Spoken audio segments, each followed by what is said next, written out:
अस्सलाम वालेकुम। Welcome to my channel voice over by Aamna Shah. I hope कि आप खुश होंगे।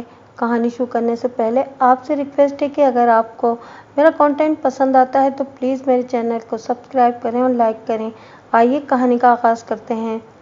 मैं आपको अपनी तफ्तीश की कहानियाँ तो अपने वक्तों की सुनाया करता हूँ, लेकिन मेरी तरह आपने भी देखा होगा कि कहानी कोई एक भी पुरानी नहीं लगती। साइंस और तालीम ने हमें पसमानदगी से निकाल कर मालूम नहीं कहाँ पहुँचा दिया है, लेकिन हमने अपने बनाए हुए माशरती उसूलों और अपनी आदतों पर न साइंस का असर होने दिया है, न तालीम का। मेरी जवानी के वक्तों में किसी की बेटी, बहन या बीवी किसी के साथ घर से भागती थी तो वो पैदल जाती थी या घोड़े पर। लड़कियां आज भी उसी तरह घरों से भाग रही हैं, लेकिन साइंस और तालीम ने उनकी ये मदद की है कि वो कारों और हवाई जहाज़ों पर भागती हैं। पहले लोग कुल्हाड़ियों से कत्ल होते थे, अब क्लाशनकोव से होते हैं। छुरी की जगह छुरे आ गए हैं। कई बार एक बात कहने का इरादा किया है, लेकिन इसलिए चुप रहा कि मौलवी साहिबान नाराज़ होंगे। लेकिन आज मेरी डायरी और जहन में महफूज यादों से ये कहानी उभर कर सामने आई जो मैं आपको सुनाने लगा हूँ। मैं इस बात को जिसे हमेशा दबाता रहा हूँ आज कह ही देता हूँ। उधर यूरोप का माशरा है जिसमें बीवी को खामिद से या खामिद को बीवी से ऐसी शिकायत होती है जिसका इजाला नहीं हो सकता तो वो तलाक के ज़रिए फ़ौरन अलग हो जाते हैं। हालांकि उनकी शादियां अपनी पसंद की शादियां होती हैं और इसे वो मोहब्बत की शादियां कहते हैं।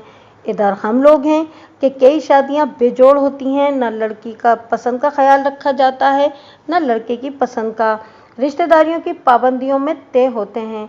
यूं भी होते देखा है कि लड़की 14-15 साल की है और दूल्हा 30 के करीब पहुंच रहा है, या दूल्हा 17-18 साल का है और दुल्हन 8-10 साल बड़ी है। फिर हमारे यहाँ बट्टा सट्टा भी है। शादी तो हो जाती है, लेकिन मियाँ बीवी अजनबियों की तरह इकट्ठे रहते हैं। खामिद का दिल कहीं और था, बीवी का कहीं और। इसका नतीजा ये होता है कि बीवी कहीं और दिल खुश करती है और खामिद कहीं और वक्त गुजारता है। फिर नाजायज़ ताल्लुकात के शुबे में कत्ल की वारदातें होती हैं। बाज़ बीवियाँ खामिदों को छोड़कर भाग भी जाती हैं। बाज़ लड़कियाँ शादी का दिन मुकर्रर हो जाए तो उस दिन से पहले ही गायब हो जाती हैं। 2-3 महीने गुजरे, मैंने अखबार में खबर पढ़ी कि बारात आई और दुल्हन गायब हो गई। बारात को खाली हाथ वापस जाना पड़ा। ज़बरदस्ती की शादियों के यही नतीजे होते हैं। लेकिन कहते हैं कि लड़की अगर अपनी पसंद या नापसंद बताए तो ये गैर इस्लामी फेल है। फिर खामिद चाहे उसके साथ कैसा ही सलूक करे, लड़की बोल नहीं सकती। लड़कियों को छोड़ें, लड़कों को भी इजाज़त नहीं कि वो अपनी रफ़ीक़ाए हयात का इंतखाब खुद कर सकें। ख़ास सारी उम्र जलते कुड़ते गुजारते हैं या रातों को देर से घर आया करें और जहाँ जी चाहे झक मारते रहें। लेकिन बीवी किसी रद्द अमल का इजहार कर दे तो इसे 100 ताने दिए जाते हैं और फतवा ये लगता है कि इस्लाम ने औरत को सर उठाने का या अपने दिल की बात करने का हक ही नहीं दिया। मैं मुसलमान हूँ और इस्लाम के अहकाम का पूरी तरह पाबंद हूँ। यह ना समझे कि मैं यूरोप के माशरे को अच्छा समझता हूँ। मैं आपको वो वारदातें सुनाया करता हूँ जिनकी मैंने तफ्तीश की है। आपने अक्सर सोचा होगा कि अगर यूं होता तो ये वारदात ना होती। अब मैं आपको एक और वारदात सुनाता हूँ। फैसला खुद करें कि अगर वालिदैन पहले सोच लेते तो ये वारदात ना होती। इस किस्से की इब्तिदा यूं हुई कि सुबह 8-9 बजे के दरमियान का वक्त था। एक जवान आदमी, उम्र तकरीबन 30 बरस होगी, 1-2 आदमियों के साथ थाने में आया और रिपोर्ट ये दी कि उसकी बीवी भाग गई है। भाग जाने से क्या मुराद है? मैंने कहा, अकेली कहीं चली गई है या अगवा हुई है? नहीं जनाब, उसने जवाब दिया, एक शादीशुदा आदमी के साथ गई है।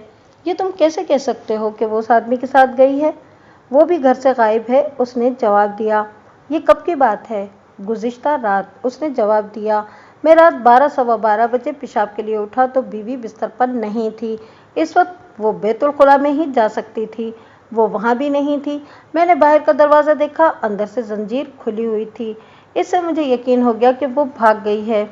उसे कोई जहनी तकलीफ तो नहीं थी? मैंने पूछा। बाज़ औरतों को ऐसी जहनी तकलीफ होती है कि वो बाहर निकल जाती हैं। तुमने बाहर जाकर कहीं नहीं देखा था? उसे कोई ऐसी जहनी बीमारी नहीं थी, उसने जवाब दिया। आप मेरी ये रिपोर्ट लिखें कि वो भाग गई है। रिपोर्ट तो मैं ज़रूर लिखूंगा, मैंने कहा। मैं ये सवाल इसलिए पूछ रहा हूँ कि तुम्हारी रिपोर्ट किसी गलतफहमी की वजह से भी हो सकती है। छोटा सा कोई वाकया जब थाने पहुँच जाता है तो सारा शहर सुनता है और ये वाकया लोगों के लिए दिलचस्प कहानी बन जाता है। नहीं जनाब, उसने कहा, कोई गलतफहमी नहीं, वो भाग गई है। तुम्हारी बातों से ये जाहिर होता है कि तुम्हें पहले ही शक था कि तुम्हारी बीवी भाग जाएगी। मैंने कहा, किसी घर की कोई औरत लापता हो जाती है तो उसके घर वाले हर उस जगह उसे ढूंढते हैं जहां उसके जाने का इम्कान या शक होता है। क्या तुमने लड़की के वालिदैन से जाकर मालूम किया था कि वो उधर तो नहीं आई? तुम्हारे ससुराल वाले कहाँ हैं? ससुराल यही हैं, उसने जवाब दिया। मैंने वहां से मालूम नहीं कराया। क्या तुम अपने वालिदैन के साथ रहते हो? नहीं जनाब, उसने जवाब दिया, मैं वालिदैन से अलग रहता हूँ। वहां से तो तुमने पता कराया ही होगा। मैंने कहा, किसी नाराजगी की वजह से वहां चली गई होगी। आधी रात के वक्त उसने मेरे या अपने वालिदैन के घर जाकर क्या करना था? उसने कहा। फिर ये कहो कि तुम्हें पहले ही तवक्को थी कि वो भाग जाएगी। मैंने कहा, तुमने उसे घर से गायब पाया तो इसी पर मोहर लगा दी कि वो भाग गई है। ऐसा ही समझ लें जनाब, उसने कहा। क्या तुम्हें पहले ही शक था कि वो इस आदमी के साथ भागेगी? हाँ जनाब, उसने जवाब दिया, उसके साथ उसकी खुफिया मुलाकातें होती थीं। इस सिलसिले को रोकने के लिए तुमने कुछ नहीं किया? बहुत कुछ किया था जनाब, उसने जवाब दिया। उसके माँ बाप से भी यही कहा था। मैंने खुद उसे 3-4 बार मारा पीटा भी था, लेकिन वो बाज नहीं आती थी। मालूम होता है कि तुम बेहिम्मत से आदमी हो, मैंने मजाक के रंग में कहा। इस बात पर तो लोग बीवी को भी और उसके आशना को भी कत्ल कर देते हैं। क्या तुमने उस आदमी को कभी कुछ नहीं कहा था? आपने ठीक कहा है जनाब, उसने कहा। मैं बेहिम्मत आदमी हूँ। जिस आदमी के साथ वो गई है वो रुपए पैसे वाला और बदमाश आदमी है। लड़की के बाप के साथ जब मैंने बात की थी तो उसने मेरी बेइज्जती कर दी थी और धमकियां भी दी थीं। वो डीसी ऑफिस में हेड क्लर्क है, कहता था कि तुम्हें गिरफ्तार करा दूंगा। अच्छा, तुम मलिक नूर अहमद की बात कर रहे हो? मैंने कहा। वो हैं तुम्हारे ससुर? इसके ससुर को मैं जानता था। वो जिला शहर में डिप्टी कमिश्नर के ऑफिस में हेड क्लर्क था। ये शहर उस कस्बे से जहां मैं एसएचओ था 35-36 मील दूर था। उस वक्त डिप्टी कमिश्नर अंग्रेज हुआ करते थे और लोग उन्हें शहंशाह बरतानिया से कम नहीं समझते थे। डीसी ऑफिस में मुलाजिम होना एक एजाज समझा जाता था। आप देख लेना, उस हामिद ने कहा। वो कभी नहीं मानेगा कि उसकी बेटी भाग गई है। वो मेरे खिलाफ कोई फड्डा डाल देगा। मेरा एक मशवरा मानो, मैंने कहा। ये तो तुमने यकीन कर लिया है कि वो बदकिरदार थी और तुम्हारे साथ उसने वफा नहीं की। वो भाग गई है तो तलाक लिखो और उसके बाप के हाथ में दे दो। मैंने उसे ये मशवरा थानेदार की हैसियत से नहीं दिया था। मैं वैसे ही उसके साथ बात कर रहा था। दिल तो मेरा भी यही कहता है, उसने कहा। लेकिन जनाब, वो तमाम जेवर जो उसे अपने माँ बाप ने और वो भी जो मेरे माँ बाप ने उसे दिया था साथ ले गई है। मैंने उस आदमी को नजरों से नापा और तोला। ज़ाहिरी तौर पर वो मजलूम और मिस्कीन लगता था। जिस किसी की बीवी भाग जाए और सारा जेवर भी साथ ले जाए, उसकी मुश्किल इसी तरह होनी चाहिए थी जिस तरह इसकी बनी हुई थी, और बोलने का अंदाज भी ऐसा ही होना चाहिए था। लेकिन पुलिस की निगाह आम शहरियों की निगाहों से ज़्यादा गहराई में जाया करती है। ज़रूरी नहीं होता कि जो रोनी सूरत बनाकर थाने आए वो अंदर से भी रो रहा हो। थाने में बाज़ जालिम मजलूम बनकर आते हैं। यह आदमी मुझे मजलूम ही नजर आया। इसकी शादी को 4 साल गुजर गए थे। इसके ससुर मलिक नूर अहमद ने इसे अपने रोब तले दबाकर रखा होगा ताकि ये उसकी बेटी को तलाक न दे दे। बेटी खुदसर होगी। हामिद के बयान के मुताबिक उसने एक आदमी के साथ ताल्लुकात पैदा कर रखे थे। बीवी का खामिद को छोड़कर जाना या खामिद का बीवी को छोड़कर भाग जाना जुर्म है, लेकिन इस केस में बीवी जेवरात भी साथ ले गई थी। इस तरह ये चोरी का केस बन गया था।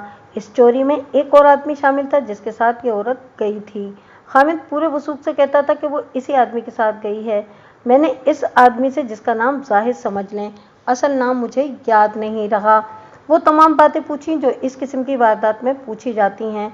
मैंने केस बाकायदा तौर पर कागजात में लेने से पहले ज़रूरी समझा कि उस आदमी के मुतालिक मालूम कर लिया जाए जिसके साथ इस शख्स की बीवी के बयान के मुताबिक भागी है। उसका नाम करामत समझ लें। करामत सलामत, शफात और बशारत जैसा ही नाम था। ये जहन में रखें कि ये कस्बे की वारदात थी जिसे लोग शहर कहते थे। दोनों पार्टियों के अफराद तालीम याफ्ता थे और देहातियों की निस्बत शाइस्ता थे। तालीम से मुराद बीए और एमए नहीं। उस ज़माने में तालीम 8 और ज़्यादा से ज़्यादा 10 जमातों तक होती थी, लेकिन उस वक्त के खालिस दूध की तरह तालीम सही मायनों में तालीम होती थी। मैंने एक कांस्टेबल को भेजकर करामत को बुलाया। उसकी बजाय उसका बाप और छोटा भाई आए। दोनों डरे हुए थे। उन्होंने बताया कि करामत घर पर नहीं। उन्होंने एक ही बार ना बताया कि वो रात से गायब है। उन्होंने करामत के खिलाफ शक इस तरह पक्का कर दिया कि बाप ने कहा कि वो सुबह सवेरे कहीं निकल गया था। भाई ने कहा कि रात का खाना खाकर निकला था, फिर वो नहीं आया। मैंने बाप और बेटे के बयान अलग अलग लिए थे। बाप से पूछा कि उसने झूठ क्यों बोला है कि करामत सुबह सवेरे कहीं गया है। बाप परेशान हो गया और उसकी आंखें सुर्ख हो गईं। वो आंसू रोकने की कोशिश कर रहा था। मैं इसी से बाप की बेबसी और मजबूरी समझ गया। ये बेटा मुझे मालूम नहीं और कहाँ कहाँ जलील कराएगा। उसके अल्फाज और उसके चेहरे का तासुर मुझे आज तक याद है। उसने कहा था आज उसने थाने चढ़ा दिया है। मैंने तो बड़ी इज्जत से जिंदगी गुजारी थी, आज उसकी खातिर मुझे झूठ भी बोलना पड़ा। ये झूठ मैंने इसलिए बोला है कि थोड़ी देर पहले पता चला है कि जाहिद की बीवी लापता है। ये बात अभी ज़्यादा मशहूर नहीं हुई। मेरे दिल ने कहा कि मेरा बेटा शाम के बाद घर से निकला था। ऐसा हो सकता है कि जाहिद की बीवी इसी के साथ भाग गई है। इससे ये जाहिर होता है कि आपको पहले ही मालूम था कि जाहिद की बीवी आपके बेटे के साथ भाग सकती है। मैंने कहा आप इनकी पिछली हिस्ट्री सुना दें तो मामला ज़रा वाज़ेह हो जाएगा। वो मोअज़्ज़िज़ और शाइस्ता आदमी था। मैं उसे पूरा एहतराम दे रहा था और वो अपने बेटे को बचाने की कोशिश में था। मैंने उसे तसल्ली दी कि उसके बेटे को मैं गिरफ्तारी से बचा लूँगा। ये एक झूठी तसल्ली थी। गिरफ्तार करना न करना बात का मामला था। इस मोअज़्ज़िज़ आदमी ने बताया कि उसने अपने बेटे करामत की शादी 4 साल गुजरे एक शरीफ, सलीका शियार और अच्छी शक्ल सूरत की लड़की के साथ कराई थी, लेकिन इसे करामत ने दिल से कबूल ना किया। इसकी वजह इस शख्स ने यह बताई कि वो इस लड़की मुनव्वरी के साथ शादी करना चाहता था जो लापता है। शादी से पहले मुनव्वरी और करामत की मेल मुलाकात भी थी। इन लोगों ने मुनव्वरी का रिश्ता मांगा था जो नहीं मिल सका था। ये एक ही बिरादरी थी, रिश्ता मिल जाना चाहिए था, लेकिन इनकी कोई पुरानी सियासत चल रही थी। मुनव्वरी और करामत की मोहब्बत या पसंदीदगी को इस सियासत की भेंट चढ़ा दिया गया। फिर जनाब करामत के बाप ने कहा मेरे बेटे और मुनव्वरी की मुलाकातें जारी रहीं। मुनव्वरी बड़ी दिलेर निकली। उसने अपने खाविंद की परवाह न की और करामत के साथ ताल्लुकात जारी रखे। मुनव्वरी की अपने खाविंद के साथ आए दिन झकझक होने लगी। मैंने अपने बेटे को समझाता था तो वो सुनता ही नहीं था। अपनी बीवी में ज़रा सी भी दिलचस्पी नहीं लेता था। इसकी बीवी बेचारी सब्र शुक्र करके बैठी थी। एक बच्चा हो गया तो भी मेरे बेटे ने घर को घर न समझा। मुनव्वरी की जाल में ऐसा आया कि अपने माँ बाप और बीवी बच्चे को भी भूल गया। मुनव्वरी के बाप को मालूम नहीं था कि उसकी बेटी क्या गुल खिला रही है। जनाब उसने जवाब दिया, इस शख्स में तो गैरत नाम की कोई चीज़ ही नहीं है। डिप्टी कमिश्नर की हेड क्लर्की ने उसका दिमाग आसमान पर पहुंचा दिया है।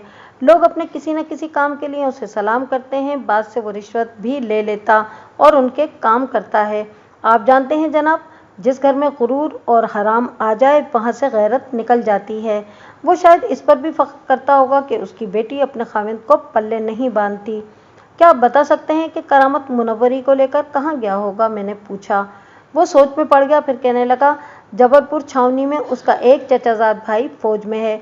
उसके साथ करामत का गहरा दोस्ताना है। वो छुट्टी पर आता है तो ये दोनों हर वक्त इकट्ठे रहते हैं। अभी तो मैंने तफ्तीश करनी थी, लेकिन मुलजिम या मुश्तबा का बाप खुद ही कह रहा था कि मुनव्वरी उसके बेटे के साथ ही गई होगी। मैंने FIR तहरीर की जो मुनव्वरी और करामत के खिलाफ थी। दोनों पर इल्ज़ामात एक जैसे थे। एक खामिद छोड़कर भागी और दूसरा बीवी छोड़कर भागा था। इस जुर्म के अलावा दोनों पर चोरी का इल्ज़ाम भी था। ये केस सुराग रसानी का नहीं, ताक़ुब और तलाश का था। सुराग रसानी उस केस में होती है जिसमें मुलजिम का पता ही ना हो। इस केस में मुलजिम का नाम पता पहले ही सामने आ गया था। इन दोनों को ढूंढना और गिरफ्तार करना और इनसे जेवर बरामद करना था। ये काम सुराग रसानी जैसा दुश्वार था। सोचने वाली बात यह थी कि भगोड़े खामिद ने अपनी बीवी को तलाक नहीं दी थी और भगोड़ी बीवी ने अपने खामिद से तलाक नहीं ली थी। इनकी शादी नहीं हो सकती थी। लेकिन मुझे ख्याल आया कि मजहबी एहकाम जंजीरें तो नहीं होंगे। ये तो अल्फाज होते हैं जिन्हें दिल से कबूल किया जाता है। इन्हें बड़ी आसानी से तोड़ा भी जा सकता है। मुनव्वरी और करामत तो पहले ही इन अहकाम की खिलाफ वर्जी कर रहे थे। मैंने इश्तहारे कोगा मुख्तलिफ थानों को भिजवाने का इंतज़ाम किया। करामत के बाप से कहा कि वो करामत का फ़ोटो मुहैया करे। जाहिद ने बताया कि उसके पास मुनव्वरी का फ़ोटो है। कुछ देर बाद दोनों के फ़ोटो मेरे पास आ गए। उन दिनों मेरे थाने में केसों की तादाद मामूल से बढ़ गई थी, जिनमें संगीन और अहम केस ज़्यादा थे। इनमें कुछ मेरे जूनियर सब इंस्पेक्टर के पास और कुछ असिस्टेंट सब इंस्पेक्टर के पास थे। मैंने ये केस अपने पास रखा। मैं इससे बेतवज्जो नहीं होना चाहता था, लेकिन इसे अहम केसों की फहरिस्त में ना रखा। ऐसे भगोड़े उमूमन ज़लील व ख्वार होकर वापस आ जाया करते थे। इस केस में मुझे यही उम्मीद थी। आपने ऐसे अफसाने पढ़े होंगे, मैंने ये हकीकी ज़िंदगी में देखा है कि लड़की लड़का भाग गए, लड़की जेवर और रकम भी साथ ले गई। किसी शहर में जाकर होटल में ठहरे, पहले रकम खत्म हुई और फिर जेवर बिककर खत्म हुआ और लौट के बुद्धू घर को आए। ऐसे केसों में बाज़ लड़के लड़कियों को होटल वालों के रहम करम पर छोड़कर वापस आ जाते थे। आज भी ऐसे ही होता है। मुझे पूरी तवक्को थी कि मुनव्वरी और करामत के केस में भी ऐसे ही होगा। अलबत्ता एक सूरत ये पैदा होने का भी खतरा था कि करामत मुनव्वरी से जेवर हथिया कर उसे किसी के हाथ फरोख्त कराएगा या उसे कत्ल करके लाश कहीं गायब कराएगा। लेकिन अभी मैंने जायज़ा लेना था कि करामत किस कुमाश का आदमी है। वो इस कस्बे में ही एक बैंक में मुलाजिम था और एक इंश्योरेंस कंपनी का एजेंट भी था। मैंने इधर उधर से यकीन करके कि करामत के गहरे दोस्ताना ताल्लुकात अपने एक चचाजाद भाई के साथ हैं और वो फौज में है, अपने जूनियर सब इंस्पेक्टर इनामुल हक के सुपुर्द ये काम किया कि वो जबलपुर इस शख्स की यूनिट में जाए और मालूम करे कि करामत मुनव्वरी को वहाँ ले गया है या नहीं। मैंने इस फौजी की यूनिट का और उसका अपना नंबर उसके घर वालों से मालूम करा लिया था। उसका बाप खुद ही मेरे पास आ गया था। वो पूछना चाहता था कि मैंने उसके बेटे का एड्रेस क्यों मालूम किया है। आप परेशान ना हो, मैंने कहा। उसके खिलाफ कोई इल्ज़ाम नहीं, तफ्तीश के सिलसिले में उससे कुछ पूछना है। आपको मैं एक बात समझा दूं, ऐसी गलती ना कर बैठना कि उसको आप खत लिख दें या तार दे दें कि पुलिस ने तुम्हारा एड्रेस लिया है, और अगर कोई ऐसी वैसी बात है तो वो होशियार हो जाएगा।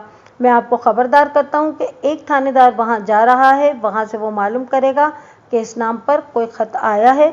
फौजियों की डाक पहले उनके दफ्तर में जाती है। वो मेरी वार्निंग को समझ गया। मैंने सब इंस्पेक्टर इनामुल हक को एक बात समझा दी थी कि फौज के अंग्रेज अफसर बाज़ औक़ात अपनी यूनिट के किसी मुलजिम को झूठ बोलकर बचा लिया करते थे। ये मेरे साथ हो चुका था और कई दूसरे थानेदारों के साथ भी हुआ था। वो इस तरह के एक फौजी बगैर छुट्टी लिए अपने गाँव आया और एक आदमी को कत्ल करके चला गया। पुलिस उसकी यूनिट में गई तो वहाँ उसके आगे कागजी और ज़बानी शहादत रख दी गई कि यह आदमी तो उस रात फलां ड्यूटी पर था।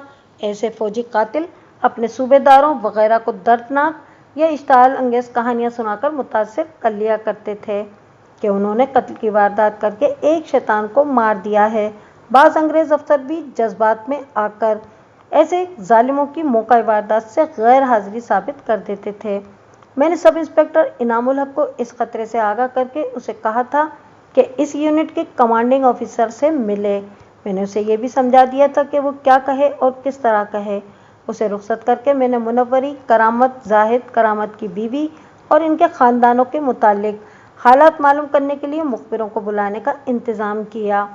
वो दिन मुतालिका पार्टियों से मालूमात लेते गुजर गया। इससे अगले रोज़ मुनव्वरी का खामिन जाहिद एक आदमी को लिए मेरे पास आया और कहने लगा कि ये मुझे कुछ बताना चाहता है। मैंने कहा ज़रूर बताए। मुझे याद नहीं कि उसने कौन से शहर का नाम लिया था। उसका एक रिश्तेदार वहाँ किसी सरकारी दफ्तर में मुलाजिम था। उसका खत आया था कि वो रात की गाड़ी से आ रहा है। इस आदमी ने बताया कि ये कल रात का जिक्र है, यानी जिस रात जाहिद की बीवी लापता हुई थी। मेरे इस रिश्तेदार के बूढ़े वालदेन हैं और भाई छोटे हैं, इसलिए उसने मुझे लिखा कि मैं इस गाड़ी के वक्त स्टेशन पर आ जाऊं। उसके पास सामान होगा। मैं चला गया। गाड़ी आई। प्लेटफार्म पर बहुत थोड़े मुसाफिर थे, ये छाबड़ियों वाले थे। मैं एक जगह खड़ा रहा कि मेरा रिश्तेदार गाड़ी से उतर आएगा तो देख लूँगा। वो ना उतरा। प्लेटफार्म के एक तरफ से दो आदमी आए और एक डब्बे में सवार होने लगे। उनके पहलू मेरी तरफ थे। मैंने देखा कि जो पहले सवार हुआ वो करामत था। उसके पीछे जो था उसने सर पर खेस या कंबल इस तरह डाला हुआ था कि चेहरा नज़र नहीं आता था। वो भी गाड़ी में सवार हो गया और गाड़ी चली गई। मेरा रिश्तेदार नहीं आया। मुझे कल ही पता चल गया था कि जाहिद की बीवी लापता हो गई है। आज पता चला कि करामत भी घर से गैर हाजिर है। तो मैंने जाहिद को बताया कि करामत को मैंने उस रात गाड़ी पर सवार होते देखा था और उसके साथ जो था उसे मैं आदमी समझा था, लेकिन अब ख्याल आता है कि वो आदमी नहीं औरत थी। उसके ऊपर खेस या कंबल तो था, लेकिन अब मैं गौर करता हूँ तो यकीन के साथ कह सकता हूँ कि वो औरत थी। मैंने उससे कुछ सवाल पूछे, जिनमें एक ये था कि उन दोनों ने कपड़े कैसे पहने हुए थे। रोशनी तो थी, उसने जवाब दिया, लेकिन इतनी ज़्यादा नहीं थी कि मैं उनके कपड़े भी अच्छी तरह देख सकता। करामत को मैंने अच्छी तरह पहचान लिया था। इस शख्स को मैंने गवाहों में शामिल कर लिया और उसे बता दिया कि वो शहर से कहीं बाहर जाना चाहे तो मुझे इत्तला देकर जाए। ये रेलगाड़ी जबलपुर की तरफ जाती थी। जबलपुर वहाँ से बहुत ही दूर था। रास्ते में गाड़ी तब्दील करनी पड़ती थी, लेकिन ये शहादत मिल गई थी कि करामत उसी सिमत गया था और वो अकेला नहीं गया था। सब इंस्पेक्टर इनामुल हक 2 रोज़ बाद वापस आया। करामत वहाँ नहीं गया था। उसने बताया कि वो सीधा कमांडिंग ऑफिसर के पास गया जो अंग्रेज़ था। इनामुल हक ने पहले तो अंग्रेज़ों के कानून की तारीफ़ की और कहा कि अंग्रेज़ ने हमें एक कानून दिया है और इस कानून का एहतराम करना सिखाया है और पुलिस का महकमा बनाकर अवामुन्नास की जानो माल की और इज्जत व आबरू की हिफाजत करी है, वरना हम तो जांगली लोग थे, एक दूसरे को लूटते और धोखा देते रहते थे। इनामुल हक ने मीरासियों की तरह इस अंग्रेज़ कमांडिंग ऑफिसर में खूब हवा भरी। साहब बहादुर, उसने कहा, कुछ लोग शहंशाह बरतानिया के कानून की परवाह नहीं करते। आपकी यूनिट के एक नायक के पास एक शादीशुदा औरत अगवा करके लाई गई है। लाने वाला कौन है? कमांडिंग ऑफिसर ने पूछा। वो एक शादीशुदा आदमी है, इनामुल हक ने जवाब दिया। अपनी बीवी को छोड़कर वो एक और आदमी की बीवी को भगाकर ले आया है साहब बहादुर। ये ऐसा जुर्म है जिससे और भी जुर्म निकलेंगे। मसलन जिसकी बीवी को लेकर आया है वो भगाने वाले की बीवी या बहन को ज़बरदस्ती अगवा कर सकता है। फिर ऐसी दुश्मनी शुरू हो जाएगी जिसमें कत्ल की वारदातें होंगी। क्या आपको यकीन है कि वो औरत हमारी यूनिट में लाई गई है? कमांडिंग ऑफिसर ने पूछा। यकीन नहीं साहब बहादुर, इनामुल हक ने कहा, शक है। ये शक इस बिना पर किया गया है कि आपका ये नायक मुलजिम का रिश्तेदार भी है और गहरा दोस्त भी। ठीक है सब इंस्पेक्टर साहब, कमांडिंग ऑफिसर ने कहा, हम अभी मालूम कराएंगे। उसने उसी वक्त मुतालिका आदमी को अपने दफ्तर में बुला लिया और उसे बताया कि सब इंस्पेक्टर कहाँ से आया है और क्यों आया है। देखो जवान, कमांडिंग ऑफिसर ने उसे कहा, अगर ये औरत तुम्हारे घर में लाई गई है तो उसको फौरन हाजिर करो। अगर नहीं करोगे तो औरत इधर से ही बरामद हुई तो हम तुम्हें सिविल पुलिस के हवाले कर देंगे। अगर सिविल पुलिस तुमको छोड़ देगी तो हम तुम्हारा कोर्ट मार्शल करेंगे। साहब बहादुर, उसने कहा, मैं फैमिली क्वार्टर में अपनी फैमिली के साथ रहता हूँ। मैं इधर ही खड़ा हूँ।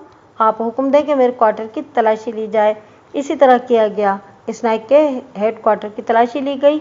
सूबेदार मेजर सब इंस्पेक्टर इनामुल हक के साथ था और वो पूरा ताउन कर रहा था। 2 कमरों का तो ये क्वार्टर था। वहाँ कोई फालतू आदमी या औरत नहीं थी। इस नायक की बीवी और एक बच्चा था। नायक की बीवी बहुत परेशान हुई और उसने पूछा कि ये क्या मामला है। इनामुल हक ने उसे सारी बात बता दी। फिर आप उसे यहाँ क्यों ढूंढ रहे हैं? नायक की बीवी ने बड़ी दिलेरी से कहा, करामत हमारा रिश्तेदार है। जैसा वो बदमाश है वैसी ही मुनव्वरी है। मेरे खामिंद की करामत के साथ दोस्ती भी है और करीबी रिश्तेदारी भी, लेकिन मैंने अपने खामिंद को साफ कहा हुआ है कि करामत को बैठक में बिठाया करो, अंदर मेरे सामने ना आए। ये मैं अपने शहर की बात सुना रही हूँ। मुनव्वरी के साथ उसके करतूत की वजह से मेरी बोलचाल ही बंद है। अगर वो यहाँ आते तो मैं इस क्वार्टर में ना होती। मुझे आपकी ज़बानी मालूम हुआ है कि वो दोनों बदकार कहीं गायब हो गए हैं। अगर खामिद को मालूम होता तो वो मुझे ज़रूर बताता।